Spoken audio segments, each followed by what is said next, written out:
This is Mister, and what I have for you today is a fun little attack that I've been using on one of my other Town Hall 11 accounts. Now, as you can see, yes, this base has dead Infernos, dead Expos, so it kind of doesn't really count too much.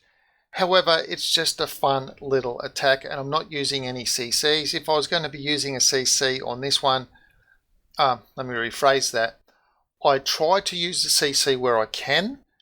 However, I'm not using a siege machine. So my CC of choice is a P.E.K.K.A with 2 giants.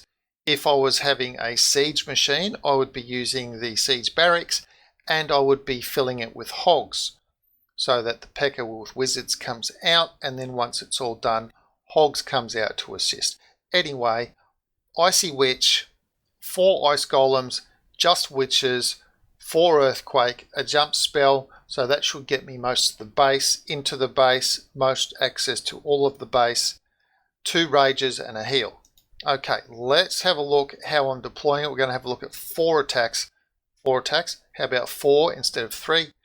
That's what we're going to have a look at. So now I've opened up all of the middle of the base. Not that it matters too much because a lot of the stuff is done. Drop the jump spell down. The reason I'm doing that is because by the time I do the golems and the witches, that's just my deployment method, I'm then very slow to try and get the other troops down, which is the barracks or the CC, and then my heroes, and then the Grand Warden. Now, if there's an active eagle, by the time I've done that, the eagle shots have generally landed. By then, I'm trying to get the jump spell down. So in this case, I try to not do that. I'm not really paying an awful lot of attention to my troops actually going into the base. I'm very impatient with this, unfortunately. So sometimes you will see that I'll drop a spell where nothing much is just benefiting from the spell at all, because I'm just like, oh yeah, I think that's where those troops should have been, so I'm going to drop the spell there. So as you can see here, a lot of my witches are pathed around the outside, ice golems as well. Now the beautiful thing about this, yes, it's very heavy on Dark Elixir. I don't need Dark Elixir, so kind of don't care. My troops are up. There's the 2 giants and the P.E.K.K.A from my CC. They're still up as well. They've gone into the middle of the base. Plenty of witches on both sides. Now I do bring a poison. Now the thing is, it's almost like it doesn't matter what CC is there. If I poison it and I have witches, they're just going to burn through it with all the skellies. That's the first attack. We'll have a look at 3 more attacks now. And again, I'm using this army as a pushing army to head up into champs as well. Okay, let's have a look at the next attack. Alright, here we are. Now, as you have a look at this one, you'll notice that, yeah, I'm pretty sure this is a fully maxed Town Hall 11. And it will be a 3-star as well. So, we've just gone from a dead Town Hall 11 to a very active Town Hall 11. Well, let's dive in. It's over in less than 2 minutes. Now, not all attacks are going to be going like this. I've got plenty of 1-stars or 2-star attacks using this strategy with no extra CC, and sometimes I just forget to drop the CC. Whether or not I do it this time or not, no, I remembered this time, but you can see here that with the eagle, I'm using the Warden's ability to take the first eagle shots, then a rage to try and get in early, and then it's kind of everybody's up to their own devices at that point. I will happily rage the king early. I don't need to wait for him to get down to super duper low health, because the way I figure it is the quicker he rages, gets more barbs onto the field of battle, together with witch skellies. Now you have a look at the witches on this left hand side, have a look at the witches on the right hand side. Just see them trying to take on these outside weapons. I've got plenty of good troops inside. I've still got 2 ice golems up. Everything's going to have to beat through these walls now, because remember, I earthquaked in and I jumped over. Now, if I'd earthquaked in the middle, then I wouldn't have been able to jump over into the core. So all my concern is being able to get to the core by using the 4 earthquake and the 1 jump. If I can do that and I find there's decent enough loot on this base, then I will do it. Now, as you can see, the witches on the right path over, the witches on the left, the weapons were no match for them. There were no outside bombs. And I've just got these little bomb tower things. Plenty of witches here, plenty of witches there. It's just like a witch parade going on. And look at all the skellies. So just overpowering on this base. Like I said, not all bases fall this easily, and I'm not using the siege barracks, which would give me an additional bunch of maxed hogs, but I'm just having a bunch of fun. Let's have a look at the second attack now. Okay, on this base, again, we can see it is a Town Hall 11. Look, some of the things, obviously, we don't have everything at Town Hall 11 level. Don't really care. Let's go. It's a minute and a half. And you're going to see the same thing. I earthquake at least the core, and then I can jump in. So if I can do that in some way, shape, or form, and the loot is decent, I'll go for the base.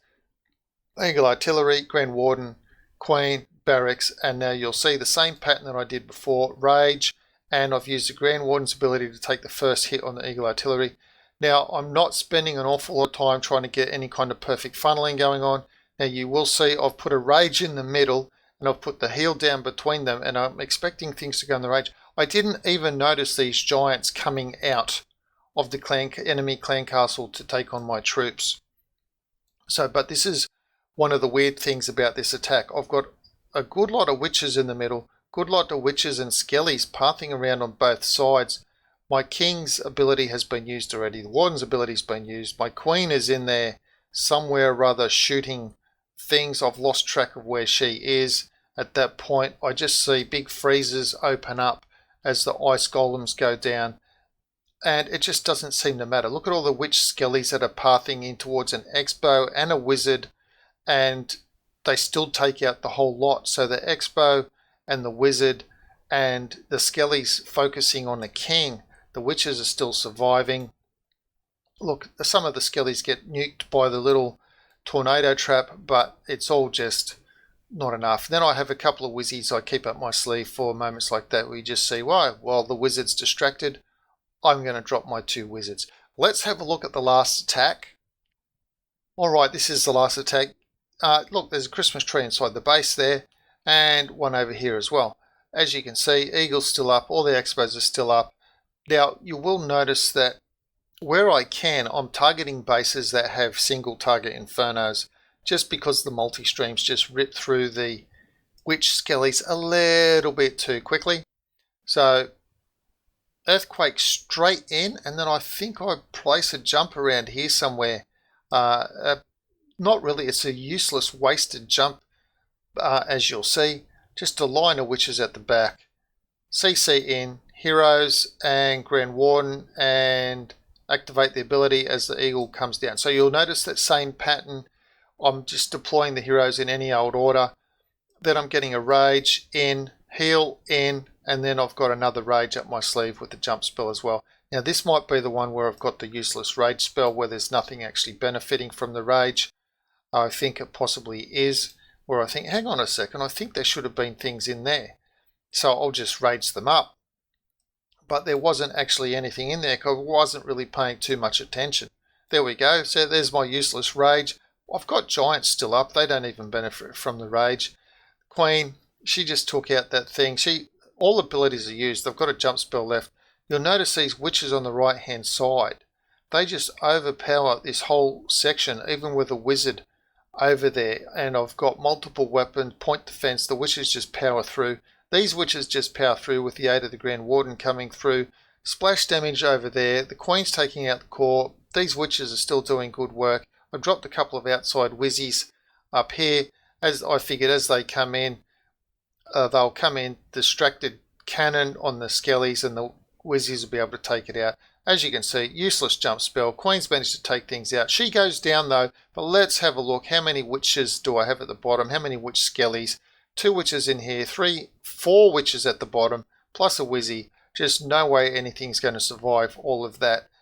And that's all the troops that I have left. So that is, we're going to have a look at that army just when it pops up now. And as you can see, I am pushing up with this one as well into champs. Also, again, because I'm at the stage where all I need to do is walls, and so I'm just using, I don't need Dark Elixir, and I'm just using this. So yes, it's a very heavy Dark Elixir army. It's costing over 4,000 Dark Elixir. I don't care. Most of the time, I'm getting more than that Dark Elixir back by the time you throw on the 1200 league bonus up in champs, that's not going to be an issue for me up in champs. I'll just have plenty of Dark Elixir. I'm exceeding the Dark Elixir all the time as it is anyway, and so Dark Elixir is not an issue. If you're not worried about Dark Elixir, then do consider this army. If you are worried about Dark Elixir, then use the army that I just showed previously, which is the Queen Walk Baby Dragon or Queen Walk Babies with a couple of Eds as well. So that's only going to be using Elixir, and that way you'll still get good Dark. If Dark doesn't matter, then use this. The whole point, this one is using some pretty cheap CC troops, and I'm not using CC siege machines because I'm saving my clanmates. But in this case, I am using the P.E.K.K.A. and 2 Giants. I have done attacks without the P.E.K.K.A. and 2 Giants where I've just simply forgotten to deploy the CC. However, I haven't 3-starred without that. So I've mainly gotten 2 stars or 1 star even where they just didn't get through to the base. If I didn't take out the town hall, I should say. Because remember, I'm always getting into the core, but whether or not everything goes in the core, well, that's a different matter. And I'm not really too concerned because I'm getting good high percentages, usually over 70% destruction on the base, which means I'm getting the full league bonus every single time. Anyway, 4 ice golems, 16 witches. Hey, try this at Town Hall 12 as well, just to add more witches. Give it a go, or if you want to add an extra ice golem instead, feel free to make it 5. But I've found that 4 with 16 witches is fine. Spells are 4 earthquake, 1 rage in the CC, so I'm bringing 2 rages. I have tried it totally without even the CC rage, but I just think it's probably just that little bit too weak without the extra spell. 1 jump spell and 1 heal spell. The reason I'm bringing my own jump is because a lot of the time the default donation for a CC request is a rage spell, and people have rage spells ready because they're usually using them themselves. Anyway, that's all I've got for this video. I hope you found it useful. If you do give this army a try and you're pushing or whatever, do let me know in the comments below. But until next time, thanks for watching.